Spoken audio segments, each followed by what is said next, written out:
नमो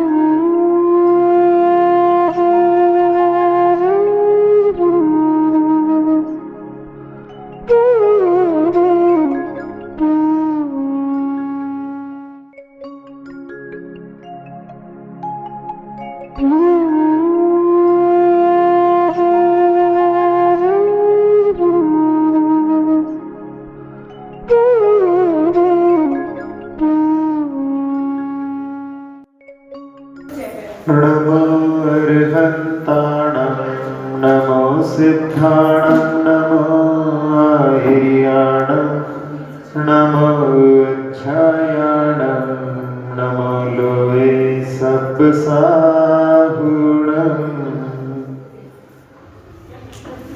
आज अकलंक देव की रचना का, जो कि अध्यात्म से परिपूर्ण है,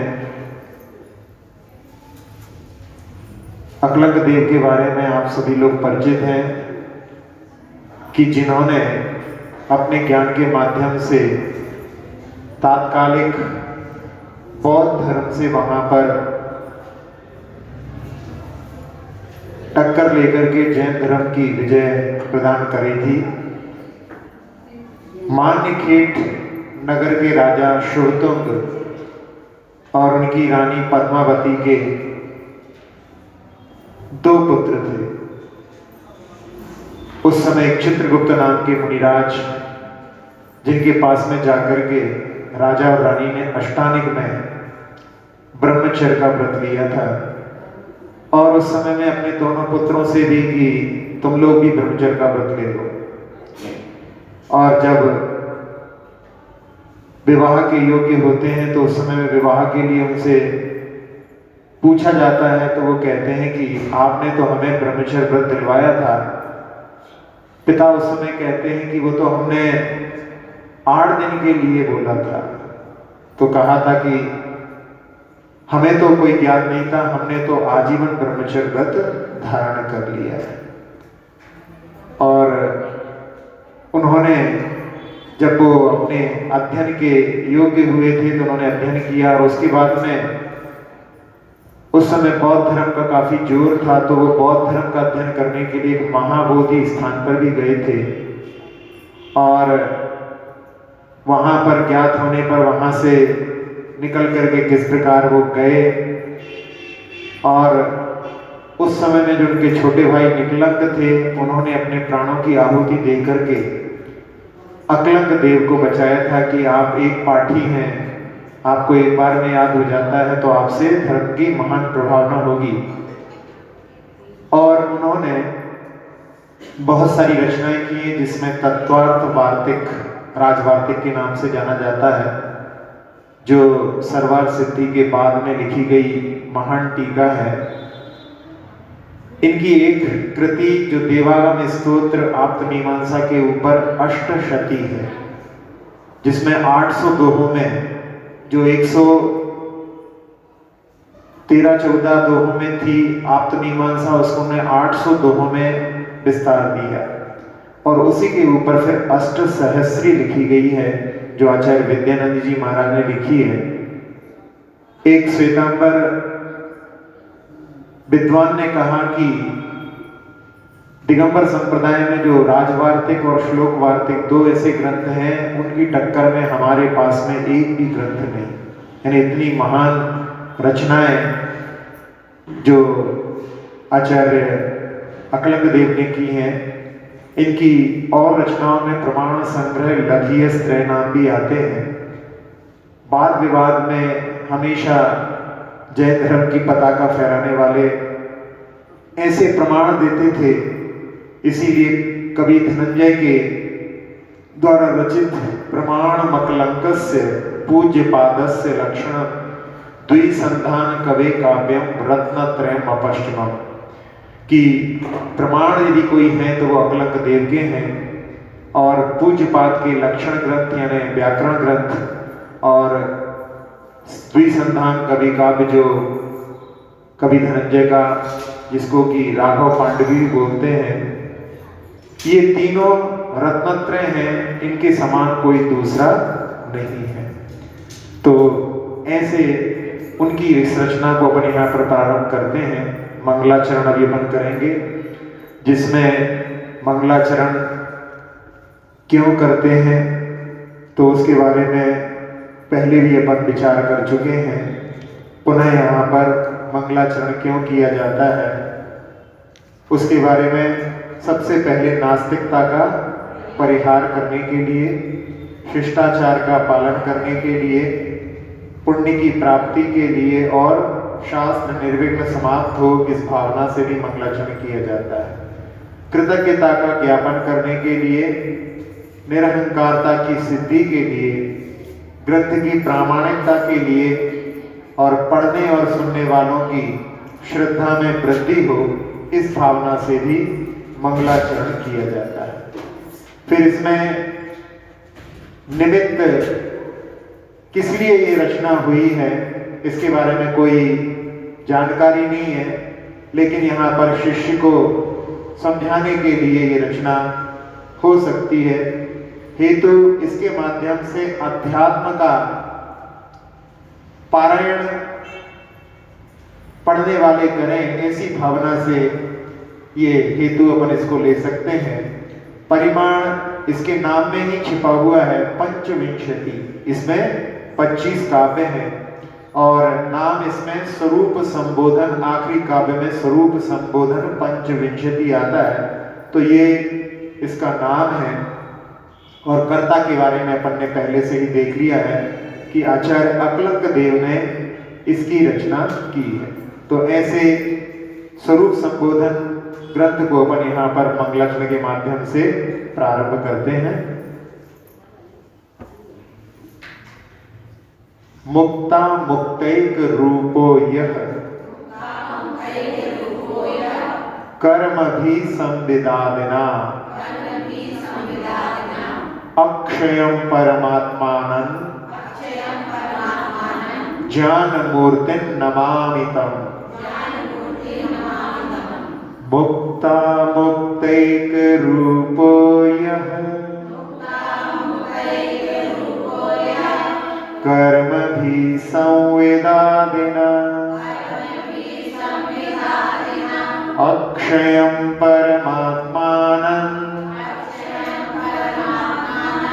ज्ञान मूर्तिं नमामितम्।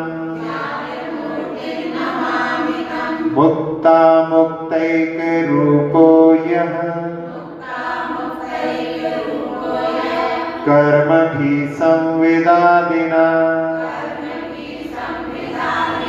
अक्षयं परमात्मानं ज्ञान मूर्तिं नमामितम्। पढ़िए।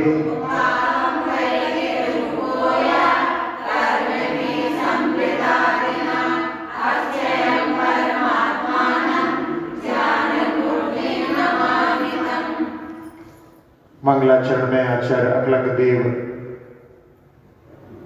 कह रहे हैं, यह कर्म भी संविदादिना, जो कर्मों से और संविद शब्द जो है ज्ञान के लिए आता है, विद शब्द जो है ज्ञान के लिए आता है, तो सम्यक ज्ञान आदि से मुक्ता मुक्तेक रूपः, क्रमशः उसमें लगाएंगे अपन, तो कर्मों से जो मुक्त हैं और सम्यक ज्ञान आदि से अमुक्त यानी उससे युक्त हैं, और इनसे मुक्त और अमुक्त होते हुए भी एक रूप है। तम अक्षयं ज्ञान मूर्तिं परमात्मानं नमामि, उन अविनाशी ज्ञान मूर्ति परमात्मा को मैं नमस्कार करता हूं। बहुत प्रांजल शब्दों में, भाषा में आचार्य महाराज ने यहाँ पर अध्यात्म ग्रंथ की शुरुआत की है। अध्यात्म ग्रंथ क्या कहलाता है?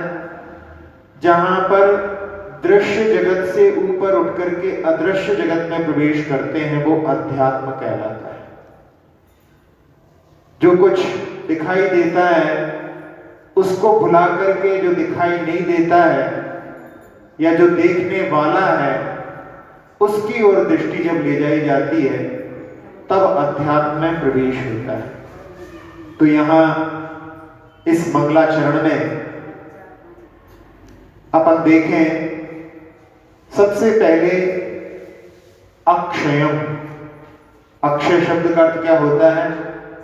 ना विद्यते ना भूत ना भविष्यति क्षयो विनाशो यस्य सः। जिसका कभी भी पहले नाश नहीं हुआ ना कभी नाश होगा, वो अक्षय कहलाता है। यहां कई काव्यों में विरोधाभास अलंकार है। एक चीज से मुक्त है, एक चीज से अमुक्त है, तो मुक्त और अमुक्त दोनों हैं, इसलिए विरोधाभास है। तो यहां पर अरहंत सिद्ध परमात्मा मुक्त भी है और अमुक्त भी है। तो मुक्त किससे है? कर्मादि से मुक्त है और सम्यक ज्ञान आदि से अमुक्त है। इस प्रकार से उस विरोध का परिहार होता है। अब भगवान जब बनते हैं तो उस समय में किस किस से मुक्त होते जाते हैं? जब मोह पर ही विजय प्राप्त कर लेते हैं तो संसार का परिभ्रमण समाप्त हो जाता है, उससे मुक्त हो जाते हैं। जब घाती कर्मों को नष्ट कर देते हैं तो अष्टादश दोषों से मुक्त हो जाते हैं, और जब सब कर्मों को क्षय कर देते हैं तो शरीर से भी मुक्त हो जाते हैं। यहाँ अक्षय विशेषण जो दिया गया है वो शून्यवादी, कुछ ऐसे भी हैं कि पूरा संसार शून्य है, जो कुछ दिखाई देता है वो माया है, तो उनका निराकरण करने के लिए दिया है। निरात्मवादी जो आत्मा को नहीं मानते उनके लिए भी दिया है, और क्षणक्षयवादी भी जो एक एक समय में नष्ट होते जाते हैं, इस बात को निराकरण करने के लिए यहाँ पर अक्षय विशेषण दिया है। ज्ञान मूर्ति विशेषण, जो ज्ञान से आत्मा को न्यूनाधिक मानते हैं उनके लिए, कुछ लोग छोटा सा बीज जैसा जो है आत्मा रहता है, पूरे लोक में फैला रहता है, ऐसा मानने वालों का निराकरण करने के लिए यहाँ पर ज्ञान मूर्ति विशेषण दिया है। इसमें परमात्मानम दिया है, तो उसके माध्यम से आत्मा की तीन अवस्थाएं, बहिरात्मा, अंतरात्मा और परमात्मा, ये दशाएं भी इसके माध्यम से अपने लिए ज्ञात हो जाती हैं। बहिरात्मा से अंतरात्मा की दशा के समान है, लेकिन अंतरात्मा जो है वो परमात्मा की आराध्य रूप में स्वीकार करता है, ऐसा भी इसके माध्यम से भाव निकलता है। यहाँ उस परमात्मा को जो कि अक्षय है, ज्ञान मूर्ति है, उसको नमस्कार करने के लिए कहा गया है। तो परमात्मा का जो स्वरूप है वो शुद्ध स्वरूप है। अपनी आत्मा का जो स्वरूप है वो कर्म से मुक्त नहीं है, लेकिन स्वरूप की अपेक्षा से देखें तो वो भी कर्म से मुक्त है। वर्तमान अवस्था में भले ही कर्मों से ग्रसित है, कर्मों से युक्त है, लेकिन स्वरूप से वो भी मुक्त है। और यहां एक आनंद धाम जो अपना आत्मा का स्वरूप है, उसका परिचय परमात्मा को दृष्टि में रख करके, कि जिन्होंने अपने परमात्मा तत्व को प्राप्त किया है वो भी पहले संसारी अवस्था में थे। उन्होंने जैसे कि कोई पाषाण में मूर्ति का निर्माण करते हैं तो उसमें जो कुछ बाहर का आवरण है उस सबको दूर कर दिया जाता है। इसी प्रकार से अपने आत्मा में भी जो बाहर के राग द्वेष आदि के माध्यम से जो कर्मों का आवरण है उसको दूर करके हमको भी वैसा ही परमात्मा पद अपने अंदर प्रकट करना है, वो अंदर छुपा हुआ है। उस दृष्टि को रख करके यहाँ पर अपने स्वरूप का परिचय इसके माध्यम से स्वरूप का संबोधन करने वाला ये ग्रंथ देने वाला है। और इससे बढ़कर के अपने स्वरूप से परिचय मिल जाए, इससे बढ़कर के कोई भी चीज जगत में नहीं हो सकती है। कहते ही हैं कि दूसरों से बहुत आसान है मिलना साकी, दूसरों से बहुत आसान है मिलना साकी, अपनी हस्ती से मुलाकात बड़ी मुश्किल है। अपने आप से, क्योंकि अनादिकाल के संस्कार हमारे ऐसे पड़े हुए हैं कि निगोद अवस्था में, एक इंद्रिय अवस्था में, वहां पर उस इंद्रिय के माध्यम से हम बाहरी जो है वातावरणों को जानने का ही प्रयास करते रहे। दो इंद्रिय भी बने तो उसमें भी रसना इंद्रिय के माध्यम से भी बाहर के ही पदार्थों को जानते रहे। तीन इंद्रिय हुए तो घ्राण के माध्यम से भी, चार इंद्रिय भी बने तो आंखों के माध्यम से भी बाहर, और पंचेंद्रिय भी बने तब भी बाहर देखते रहे। तो वो संस्कार बाहर के देखने के ऐसे पड़ चुके हैं कि कभी भी अपनी दृष्टि हम अपने अंदर की ओर नहीं ले जाते। तो ये स्वरूप संबोधन ग्रंथ हमें अपने अंदर भीतर झांकने के लिए प्रेरित करने वाला है। इसमें अपने अंदर देखना है।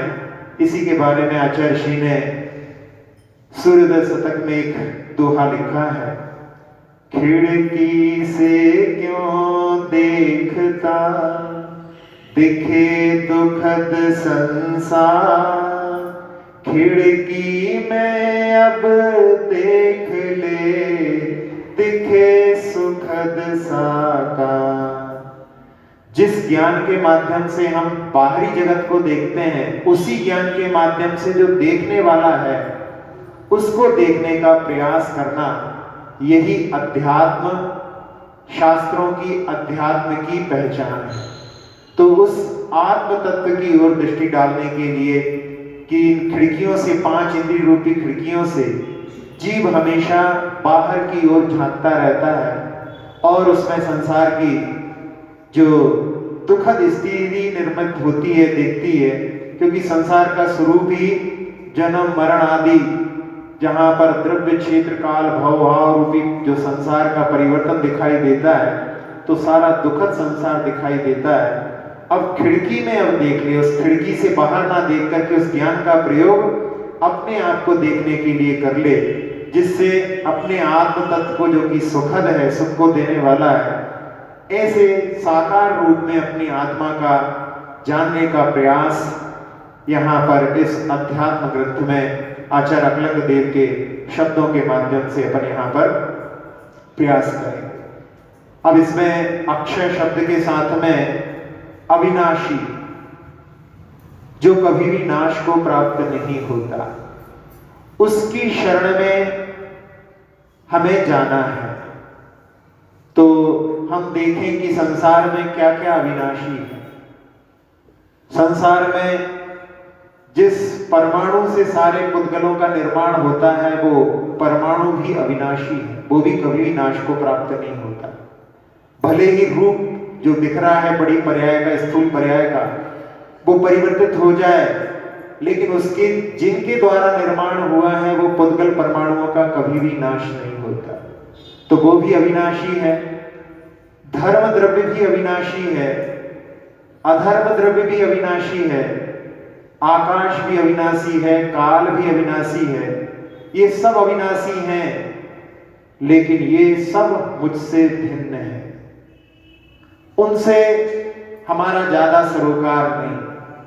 हमारे अंदर ही विद्यमान जो आत्म तत्व है, जो कभी भी उत्पन्न नहीं हुआ, जो कभी भी नाश को प्राप्त नहीं होता, भले ही उसकी पर्यायें बाहरी रूप से बदलती रहे, लेकिन अंदर से जो आत्म तत्व है वो वैसा ही बना रहता है। उस अविनाशी की शरण, यहाँ जिन परमात्मा के दर्शन करने के लिए जाते हैं, उन परमात्मा के दर्शन करते करते उनकी प्रतिमा भी हमारे लिए यही कहती है कि तुम भी अपने अंदर झांको, अपने भीतर निहारो।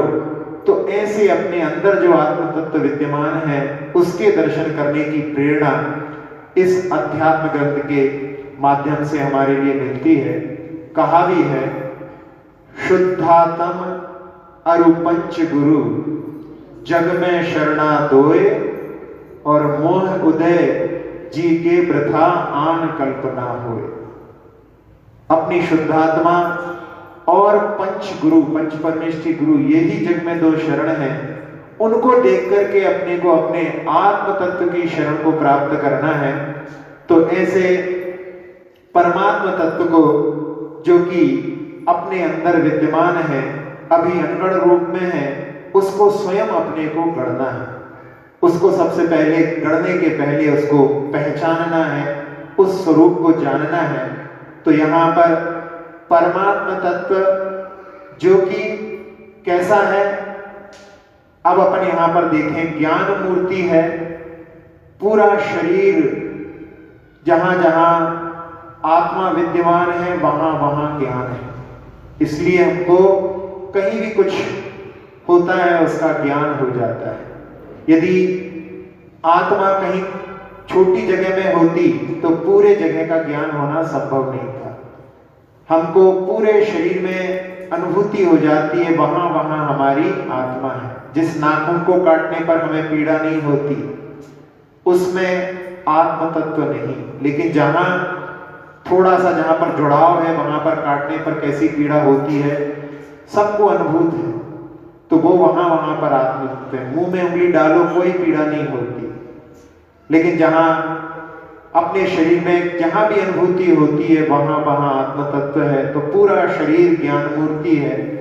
अब इसमें उस आत्मा के लिए पहली लाइन में जो कहा है, मुक्ता मुक्तैक रूपो यह कर्म भी संविदाय, जो कर्मों के द्वारा मुक्त है और ज्ञान आदि से अमुक्त है, ऐसे आत्म तत्व के लिए यहाँ पर जैसे कि आप लोग जानते हैं कि हर पदार्थ अपने द्रव्य क्षेत्र काल भाव की अपेक्षा से सत होता है और पर द्रव्य क्षेत्र काल भाव की अपेक्षा से असत होता है। पुद्गल भी है, पुद्गल के पास में स्पर्श रस गंध वर्ण है, वो स्वयं द्रव्य क्षेत्र काल भाव की अपेक्षा से हैं और चेतन आदि गुण उसमें नहीं है।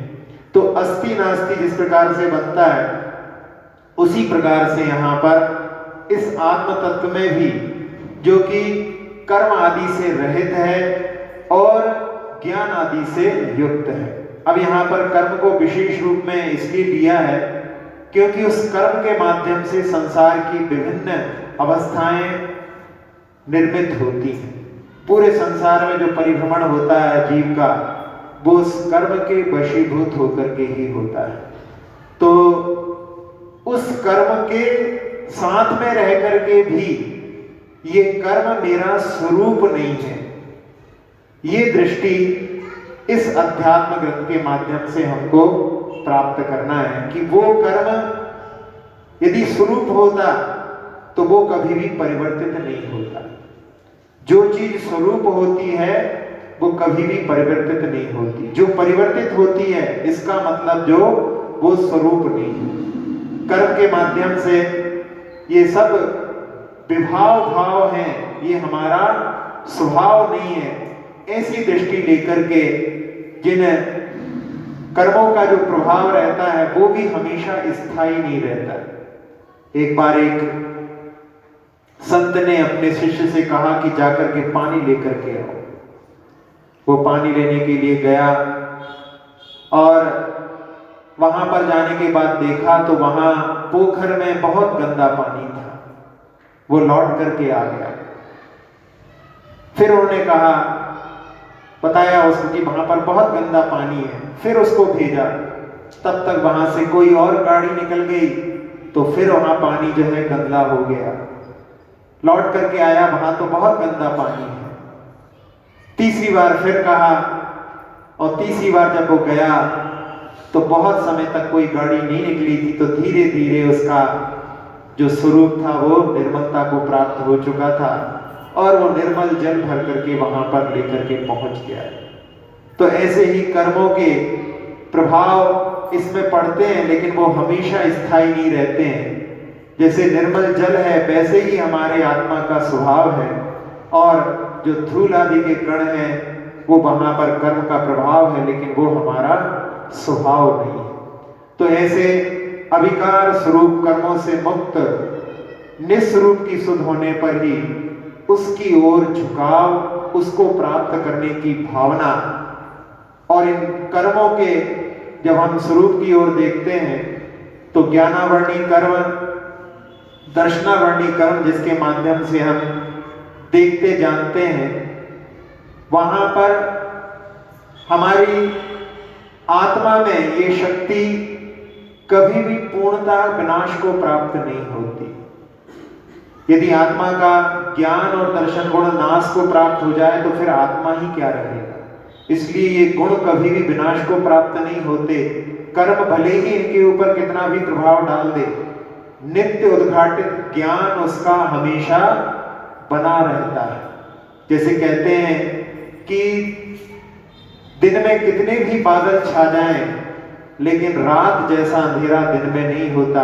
इसी प्रकार से ज्ञान का कितना भी वहां पर जो ज्ञानावर्णी कर्म का कितना भी प्रभाव हो जाए, वहां पर आत्मा का जो है ज्ञान गुण पूरी तरह से नहीं ढका सकता।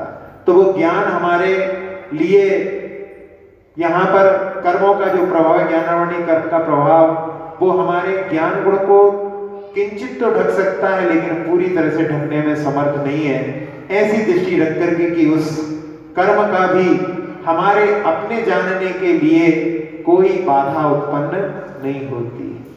जब वेदनी के माध्यम से देखते हैं तो वेदनी के माध्यम से हम सुख दुख की अनुभूति इंद्रियों के माध्यम से करते हैं, और उस समय में उन इंद्रियों के स्वरूप से हट करके, इंद्रियों की दृष्टि को हटा करके अपने आप का वेदन करने में भी हमें कोई बाधक तत्व विद्यमान नहीं है।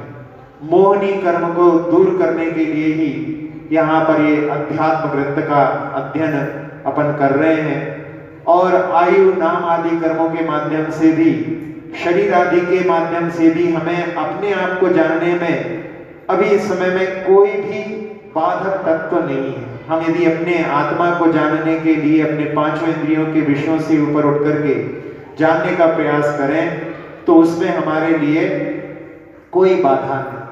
यदि कोई बहाना करे कि तत्वार सूत्र में तो ये आया है कि उत्तम संघनन वालों को ही अंतर्मूर्त के लिए ध्यान होता है, तो ऐसा वो मुक्ति के लिए ध्यान होता है, लेकिन धर्म ध्यान के लिए इसमें संघनन भी बीच में आड़े नहीं आता है। यदि हम प्रयास करें तो उसके माध्यम से भी अपने आत्म तत्व को जानने का प्रयास कर सकते हैं। तो जो शरणभूत परमात्मा तत्व है हमारा आत्मा भी, उसके अंदर भी वो परमात्मा तत्व छिपा हुआ है, वही शरणभूत है।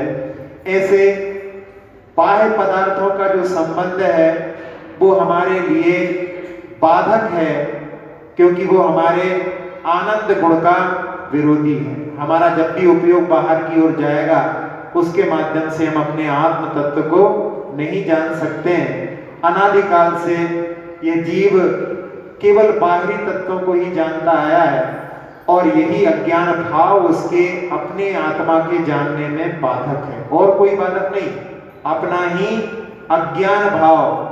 क्योंकि अपन हमेशा बाहर की ओर गए हैं, उसको दूर करके पर द्रव्यों से ही संबंध बनाने की अनादिकाल की परंपरा को तोड़ करके अपने आत्म तत्व को जानने का प्रयास हमको इस जो है कारिका के माध्यम से करने का प्रयास करना है। तो ज्ञान मूर्ति परमात्म तत्व जो हमारे अंदर ही विद्यमान है, हमको बाहर कहीं नहीं देखना, अपने अंदर स्वयं में और स्वयं के द्वारा ही देखना है।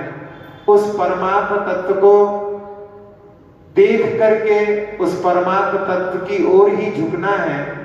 इसीलिए यहाँ पर, क्योंकि ये तो कह दिया कि इसमें इनसे मुक्त है और इनसे युक्त है, और उसमें किस प्रकार से लीन रहे इस बात को, क्योंकि किसी चीज में यदि अपन ज्यादा देर तक टिकना चाहते हैं तो उसके बारे में बहुत ज्यादा जानकारियां भी आवश्यकता है, उसके माध्यम से ही हम उसके अंदर टिके रह सकते हैं। और उसी को जानने के लिए आगे की गाथाओं में अपन उसको और भी विशेष रूप से जानने का प्रयास करेंगे। तो यहाँ इस पहली गाथा में कि जो कर्म आदि से मुक्त हैं और अपने ज्ञान आदि से अमुक्त हैं, वो कभी भी उससे छूटते नहीं, ऐसे अक्षय जो कभी भी नाश को प्राप्त नहीं होता, ऐसे परमात्म तत्व जो ज्ञान मूर्ति है, उनको मैं नमस्कार करता हूँ। नमस्कार करने का अर्थ यहाँ पर द्रव्य नमस्कार तो हो गया, लेकिन अंदर उस तत्व को छूने का प्रयास, वही यहाँ पर नमन है, जो अपने शरीर के अंदर ही विद्यमान है। उस आत्म तत्व की ओर दृष्टि डालना ही यहाँ पर नमस्कार का भाव है। इसका भी हमने पद्यानुवाद किया है, अपन उस पद्यानुवाद को भी साथ साथ में देखते चलेंगे। संबोधन ये निराला,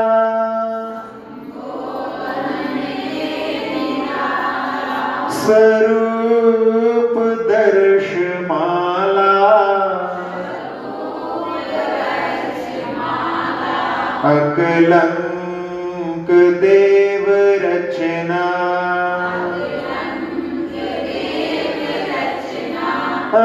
अध्यात्म का उजाला, संबोधन ये निराला,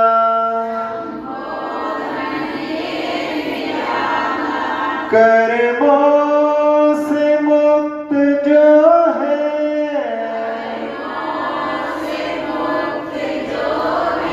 अमुक्त ज्ञान आदि, एक रूप ज्ञान मूर्ति,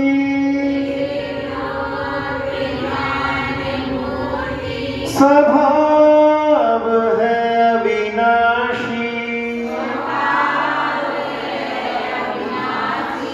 परमात्मा जो ऐसा,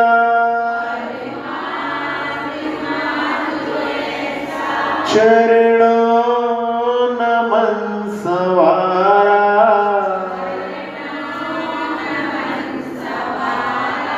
अकलंक देव रचना,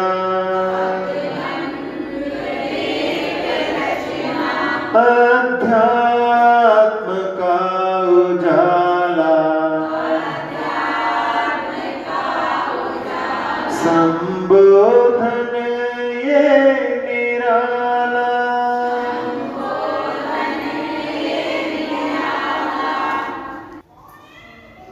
सोस्त्यात्मा सोपयोगोऽयं, क्रमाद् हेतु फलावह, योग्राह्यो ग्राह्य नात्यनन्तः, स्थित्यत्पत्तिव्यात्मकः, स्थित्युत्पत्तिव्यात्मकः, सोस्त्यात्मा सोपयोगोऽयं, क्रमाद् हेतु फलावह, योग्राह्यो ग्राह्य नात्यनन्तः, स्थित्यत्पत्तिव्यात्मकः, सोस्त्यात्मा सोपयोगोऽयं, क्रमाद् हेतु फलावह, योग्राह्यो ग्राह्य नात्यनन्तः, स्थित्यत्पत्तिव्ययात्मकः, सोस्त्यात्मा सोपयोगोऽयं, क्रमाद् हेतु फलावह, योग्राह्यो ग्राह्य नात्यनन्तः, स्थित्यत्पत्तिव्ययात्मकः। पढ़िए।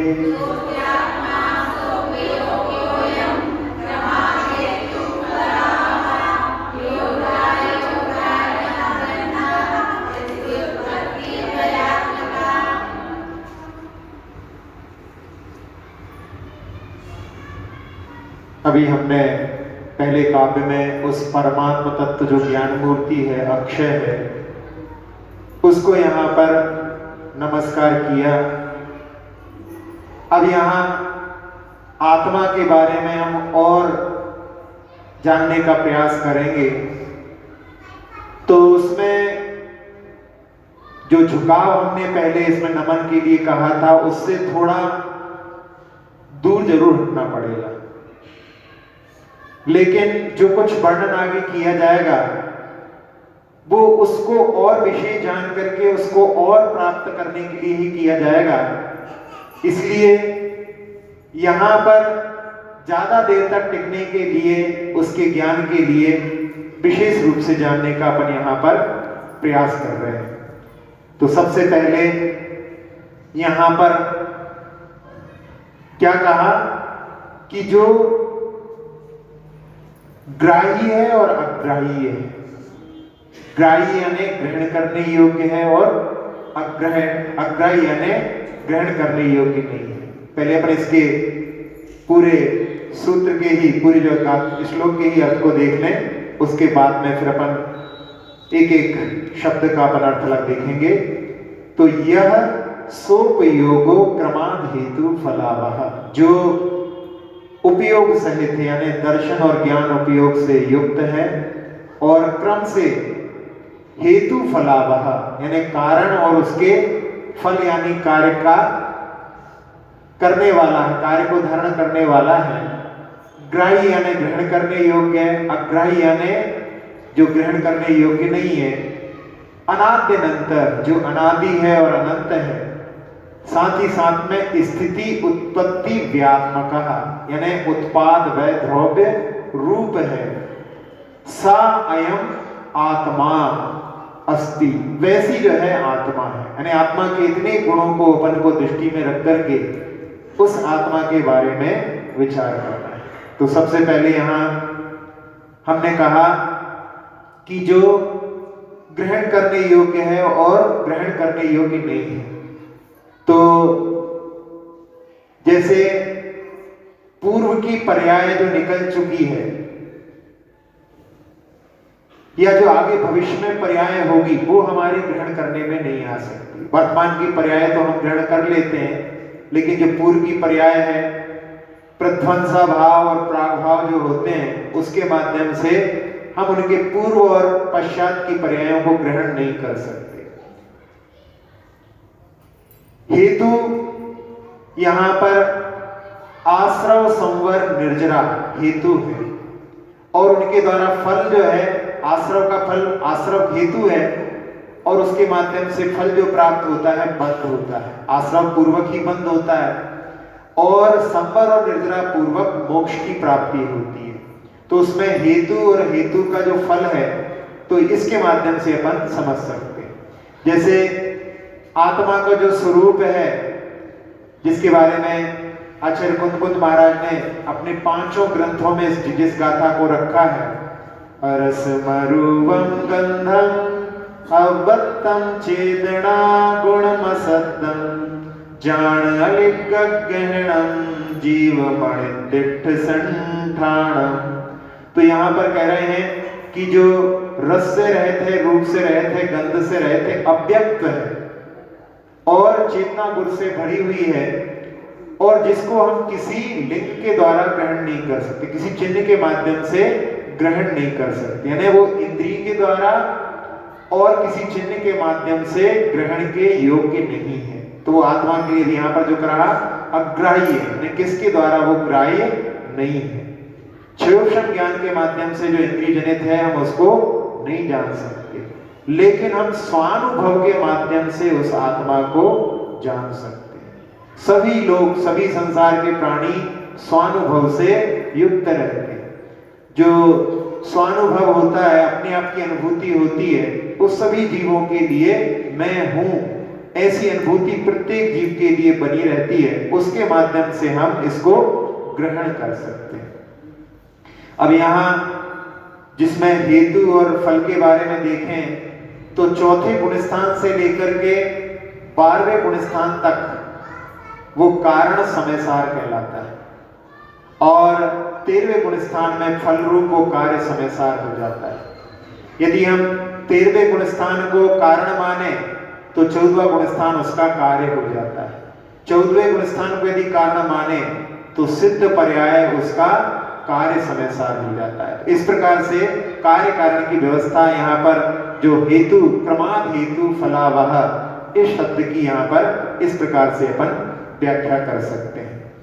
अब आत्मा अनादि अनंत होते भी प्रतिक्षण आत्मद्रव्य और उसके गुणों की नवीन नवीन पर्यायों की उत्पत्ति होने से उत्पाद स्वरूप है, और उसके पूर्व की जो गुणों की पर्याय हैं वो नष्ट को प्राप्त हो गई हैं, इसलिए उसकी अपेक्षा से व्यय रूप भी है। लेकिन साथ साथ में उस आत्मा का जो गुण है उसके हमेशा अंदर हमेशा विद्यमान रहते हैं। उसके गुणों में पर्याय का वो उत्पत्ति हो जाती है, पर्याय की विनाश हो जाती है, लेकिन गुण तो हमेशा उसमें विद्यमान रहते हैं। जैसे उदाहरण के लिए आम है, आम के अंदर पहले जो कच्चा था पक गया, तो पहले उसका जो स्पर्श गुण था वो कड़क के रूप में था, पकने के बाद में वो नरम हो गया, लेकिन स्पर्श गुण तो अभी भी विद्यमान है उसमें, तो उस स्पर्श की अपेक्षा से वो द्रव्य बना हुआ है। फिर रंग को देखें, पहले हरा था अब पीला हो गया, तो हरा और पीला ये पर्याय में हरा पर्याय का व्यय हो गया है, पीली पर्याय की उत्पत्ति हो गई है, लेकिन फिर भी उसमें जो उसका रूप है वो गुण तो उसमें विद्यमान ही है। तो जो गुण कभी भी नष्ट नहीं होते, उनकी पर्यायों में भी उत्पत्ति और व्यय होता रहता है, उस दृष्टि से वो द्रव्य भी है। तो यहाँ पर ग्राही और अग्राही में जो विरोधाभास है, किसी अपेक्षा से वो ग्राही है और किसी अपेक्षा से अपन उसको ग्रहण नहीं कर सकते। तो ऐसी आत्मा जो है वो यहाँ पर अनादि अनंत जो है हमेशा से उसमें जानने की क्षमता का जो है हमेशा से विद्यमान हुई। हम लोग भी दिन भर क्या करते हैं, केवल जानते जानते हैं, एक चीज को जानते हैं, उसी के माध्यम से फिर दूसरी धारा, जैसे नदी बिल्कुल अविच्छिन्न चलती रहती है, वैसे ही हमारा जानना भी अविच्छिन्न चलता रहता है। तो ये धारा जो है पूर्व का ज्ञान हेतु बन जाता है और वही उत्तर ज्ञान के लिए फल का कार्य करता है। इस प्रकार से ये ज्ञान की धाराओं में रहने वाला ऐसा मैं आत्म तत्व हूं, और ज्ञान द्वार के द्वारा ये आत्मा ग्राह्य है, ग्रहण करने में आ जाती है, और ज्ञान स्वरूप को तज करके किसी भी अन्य से मैं इसको ग्रहण नहीं कर सकता। केवल ज्ञान के माध्यम से ही हम इसको ग्रहण कर सकते हैं। इस प्रकार से ये ग्राह्य भी है और अग्राह्य भी है। अब इसमें ग्राह्य अग्राह्य में कितना जो रहस्य छिपा हुआ है। जिस पदार्थ को ज्ञान से जान रहे हैं, हम उस पदार्थ को भी मैं ग्रहण नहीं कर रहा हूं, केवल मैं उसको ज्ञान के माध्यम से ही उसके ज्ञान को ही ग्रहण कर रहा हूं, उस पदार्थ को मैं ग्रहण नहीं करता। ये रहस्य, जैसे कोई चीज आप खाते हैं तो उस चीज को खाते समय में उसके रस को भी हम जानते हैं, उसके स्पर्श को भी हम जानते हैं, उसके रूप को भी हम देखते हैं, स्पर्श रूप गंध वर्ण उसकी हम गंध को भी लेते हैं, लेकिन हम उसको ग्रहण नहीं करते। कैसे होगा?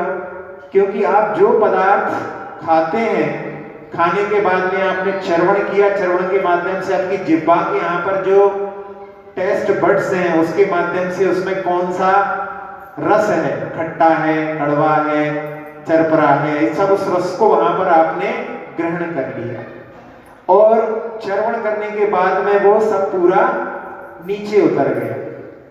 अब उसको यदि डॉक्टर्स चाहें तो डिसेक्शन करके पूरा का पूरा बाहर निकाल सकते हैं। आपने उसमें क्या किया? केवल उसको अपन ने जाना, तो केवल ज्ञान के माध्यम से, ज्ञान ही केवल ग्रहण में आता है और बाकी पदार्थ को हम ग्रहण नहीं करते। यानी ये जो है वो पुद्गल के रूप में ही रहा, फिर उस पुद्गल को केवल हमने जान लिया और जानने के माध्यम से ही केवल ग्रहण में आता है। तो ग्राह्य है और अग्राही है। तो पदार्थ ग्रहण में नहीं आता है। जैसे कोई फिल्म चल रही है, उस फिल्म को हम देख रहे हैं, तो देखने के माध्यम से, उसके माध्यम से ही हम उसको केवल जान रहे हैं। वो चूंकि दूर है तो हमें ऐसा लगता है कि हम उसको ग्रहण नहीं कर सकते। इसी प्रकार से जिन पदार्थों से हमारा स्पर्श भी है, उन पदार्थों को भी केवल हम जानते हैं, वास्तव में हम उनको ग्रहण नहीं करते। पांचों इंद्रियों के विषयों में ऐसा ही होता है। गंध के मामले में भी ऐसे ही देखें, शब्द जो है आ रहे हैं, उनको हम जान रहे हैं, शब्द वैसे के वैसे हैं, वो हमारे अंदर प्रवेश नहीं करते। तो केवल उनका ज्ञान, उन ज्ञान को हम वहां से ग्रहण कर लेते हैं, बाकी पदार्थ वैसा का वैसा ही रहता है। वैसा रहता है भले वो चर्वण आदि के माध्यम से हो जाए, लेकिन वो पदार्थ जो है आत्मसात नहीं होता। आत्मसात यानी वो पुद्गल द्रव्य आत्मा के रूप में परिणत नहीं होता, केवल उसका ज्ञान अकेला होता है। तो यहाँ पर ज्ञान के माध्यम से हम उसको ग्रहण करते हैं, लेकिन पदार्थ को, पदार्थ की अपेक्षा से देखें तो हम वो अग्राही है, हम उसको ग्रहण नहीं करते। तो ऐसा जो है रहस्य को जान करके हम जो अपने उपयोग को बाहर की ओर ले जाते हैं और उसके माध्यम से हम पदार्थों को ग्रहण करने की भावना रखते हैं, जबकि हम केवल उनको जानते हैं, तो उस दृष्टि को रख करके कि हमने अनादिकाल से केवल पर पदार्थ को ग्रहण करने की भावना से ही पूरे संसार में परिभ्रमण, हमारा जो जन्म मरण का संसार चल रहा है, वो उसका कारण वही है कि हमने कभी भी इसके रहस्य को नहीं समझा और हम बाहर ही बाहर भटकते रहे। हमने कभी अपने अंदर जो विद्यमान है, जो कि उपयोग से युक्त है, हमारा उपयोग यानी ज्ञान दर्शन से युक्त हमारा आत्मा है, और वही क्रम से हेतु और फलावय है, यानी उसके माध्यम से कार्य और कारण भी बनता है, कारण और कार्य बनता है, और जो किसी अपेक्षा से ग्राह्य है, किसी अपेक्षा से ग्राह्य नहीं है, जो अनादि अनंत है और उसमें भी हमेशा परिवर्तन होता रहता है। ऐसा जो है आत्म तत्व हमारे अंदर विद्यमान है। उसको जान करके उस आत्म तत्व में जो पहले काव्य का जो भाव है, इसको सब कुछ जानने के बाद में भी बार बार उस तत्व को अंदर की ओर जो है स्पर्श करने का, उसकी ओर झुकाव रखने के लिए जो उसमें नमामि शब्द दिया था, उसको भी दृष्टि में रखते हुए अपने को देख करके चलना है।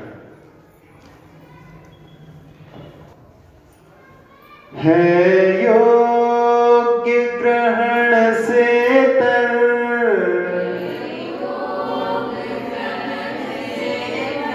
सेतर करते हैं विपरीत, यानी सत्सा इतर यानी सेतर कहलाता है। जैसे जैन जैनेतर होता है, ऐसा है। योग्य ग्रहण सेतर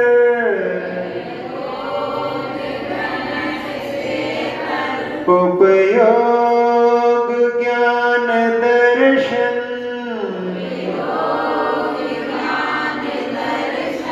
अनंत और अनादि क्रम से है कार्य कारण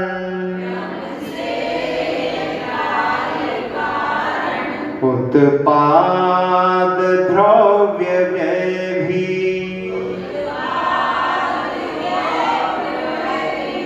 ये आत्मा है धारा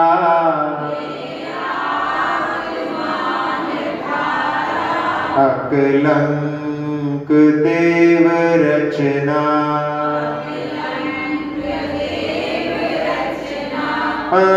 अध्यात्म का उजाला संबोधन ये निराला स्वरूप दर्श वाला अकलंक देव रचना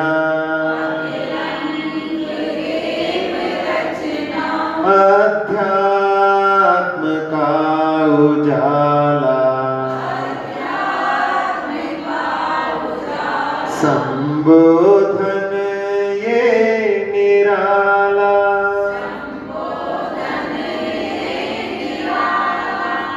आज इन 2 काव्यों के माध्यम से अपन ने इस स्वरूप संबोधन को प्रारंभ किया है। थोड़ा समय बैठ करके 5 इंद्रियों के विषयों से ऊपर उठ करके अपने अंदर जो आत्म तत्व विद्यमान है उसको जानने का प्रयास करना है, क्योंकि हम इस आत्मा के माध्यम से बाहरी जगत को तो अनादिकाल से जान रहे हैं। अपने अंदर जो जानने वाला है उसकी ओर दृष्टि थोड़ी समय के लिए रख करके इन 2 गाथाओं को दृष्टि में रख करके यदि हम प्रयास करेंगे कि जो कर्म आदि से मुक्त है, कर्म हमारा स्वरूप नहीं और ज्ञान हमारा कभी भी छूटता नहीं, भले ही वो ढक गया हो। जैसे आचार्य कार्तिकेय स्वामी ने कार्तिकेय अनुप्रेक्षा में लिखा है, काव्य औपा दीसती पुक्कल दब्बस से ऋषि सत्ती केवल अनाण सहावो विनाश दो जाए जीवस्य।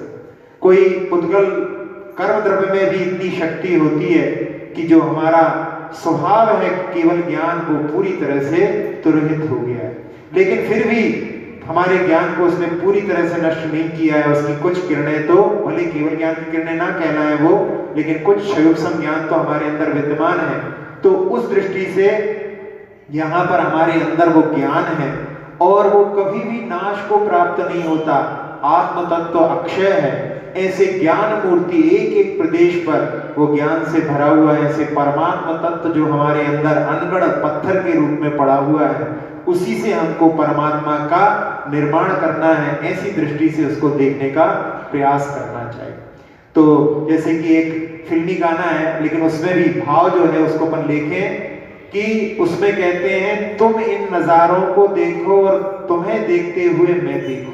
तो यहाँ पर जिस ज्ञान के माध्यम से हम बाहरी चीजों को देखते थे, अब उनको बाहरी नजारों को नहीं देख करके उस देखने वाले को अपने अंदर जो विद्यमान है उसको देखने का प्रयास अपने लिए इस काव्य के माध्यम से करना है। और दूसरे काव्य के माध्यम से कि जो अंदर आत्मा विद्यमान है वो ज्ञान दर्शन उपयोग वाली है, यही इसका लक्षण है। ये कभी भी उसका छूटता नहीं, इसीलिए इसका लक्षण इसको ये कहा है। और क्रम से ही जो आगे आगे परंपरा रहती है, आश्रम के माध्यम से बंद होता है, संवर निर्जरा के माध्यम से मुक्ति मिलती है, आगे आगे के लिए गुण स्थानों के लिए वो कार्य कारण व्यवस्था बनती है। हम किसी अपेक्षा से इसको ग्रहण कर सकते हैं, यानी अपने जो ज्ञान के माध्यम से, अपने स्वानुभव के माध्यम से इसको ग्रहण कर सकते हैं, लेकिन हम बाहरी इंद्रियों के विषयों के माध्यम से इसको ग्रहण नहीं कर सकते। और ये अनादि अनंत है, कभी भी नाश को प्राप्त होने वाला नहीं है। इसकी कोई शुरुआत नहीं है, किसी ने इसको बनाया नहीं है। जो चीज बनाई जाती है, जो जो संसार में चीज बनती है वो नष्ट हो जाती है। इसको किसी ने बनाया नहीं है, इसलिए कभी नष्ट नहीं होगी। और स्थिति, उत्पत्ति और व्यात्मका, ये 3 यानी इसमें नई नई पर्याय निकल रही है। पूर्व पूर्व की पर्याय विनाश को प्राप्त हो रही है, लेकिन फिर भी ये जो है नाश को प्राप्त नहीं होती। इसके गुणों में परिवर्तन होने से पर्याय बदल जाती है, लेकिन इसके गुण कभी भी नष्ट नहीं होते। ऐसी दृष्टि रख करके इसको जो है थोड़ा सा अंदर की ओर देखने का प्रयास करेंगे तो इसका पढ़ना जो अपना सार्थक रहेगा और उसके माध्यम से अध्यात्म को समझने के लिए भी अपन थोड़े से अग्रसर होंगे। इन दोनों गाथाओं का फिर से उच्चारण कर लेते हैं।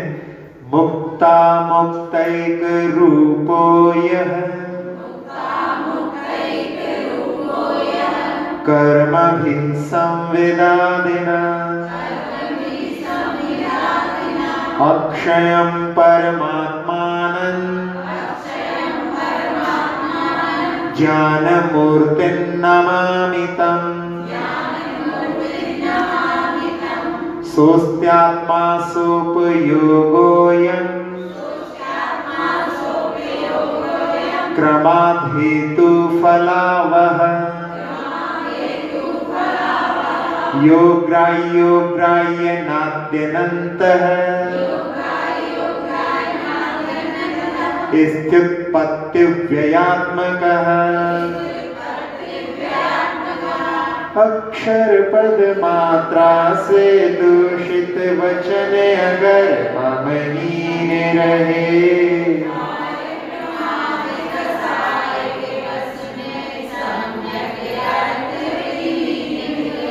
जिन वाणी माता मेरी सब त्रुटियों को क्षमा करें।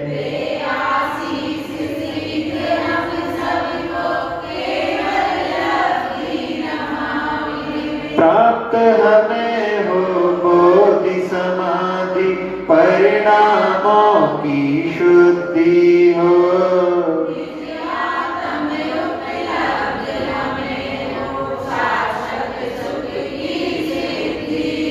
चिंतित वस्तु दात्री माता चिंतामणि उपमा भाती।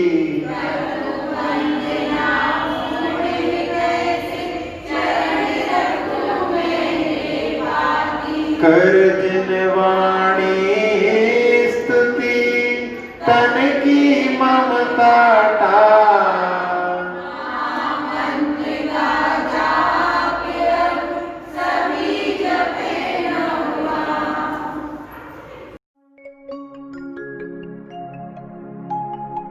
Mm-hmm.